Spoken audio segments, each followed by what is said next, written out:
Wildlife officers spent a week looking for this guy. We stumbled across him in a few minutes, but left the hard work of getting him out of town to the professionals. My wife's delivering a baby on her way to the hospital right now. A baby delivered on the side of the road in Fort Collins, and a dispatcher's advice that helped a new father save his child's life. This curve collects beer trucks. It claimed another one in spectacular fashion today, drenching a highway with the banquet beer. Raheem Moore has waited since January to put this moment behind him. We join him on his ride to work for the first day of Broncos training camp. And speaking of the orange and blue, there is one day of the week you need to remember if you're still trying to score tickets to a game. 9 News starts now.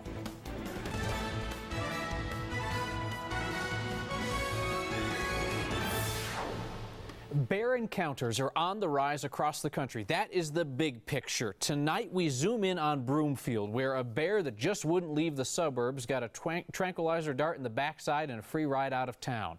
Wildlife workers got their shot because the bear came back to where it spent the morning, the spot where it also ran into our Todd Walker. Todd? Yeah, Kyle, neighbors tell me this is the biggest thing that's happened to Mesa Court in years. Everyone in the neighborhood knew that the bear was here this morning. What they didn't know was that it was still here.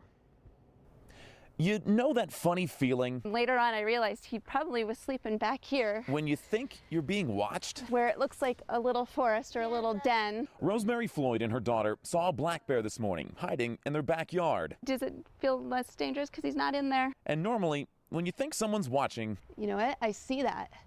You're probably right. You guys, that's the bear. This little black bear, probably only a year and a half old, has given wildlife officers the slip for the better part of a week now. Hi, yes, is this the non-emergency line I'm supposed to call if I know where the bear is?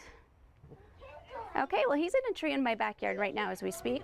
Who knows how long he's been up there just watching. But now there are plenty of more eyes watching back and trying to figure out what to do now. I'm just going to play on Facebook a little while there's a bear in my backyard. For most of the evening, the Floyds, wildlife officers, and pretty much the whole neighborhood waited and watched.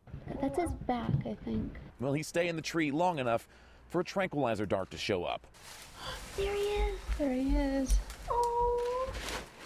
So you know that funny feeling when you think you're being watched? Look at his tongue is hanging out. Oh my God, he is so cute.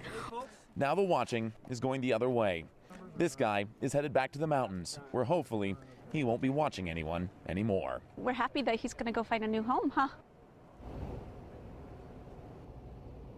So here's the plan for the bear that the neighbors have lovingly named Mesa for Mesa Court. The tranquilizer, the drugs that were in that are supposed to last a few hours. The bear was taken in the cage that you saw to somewhere quiet is what wildlife officers told me. While he wakes up, the officers are going to check him out, make sure he's okay, make sure he wasn't hurt when the dart hit him or anything like that. And then tomorrow, most likely in the morning, he will be taken up to the mountains where he can live the rest of his happy bear life and not have to encounter neighborhoods like this again. Kyle? The only way this works out well for him is if we never ever see that cute bear again. All right. Thank you, Todd.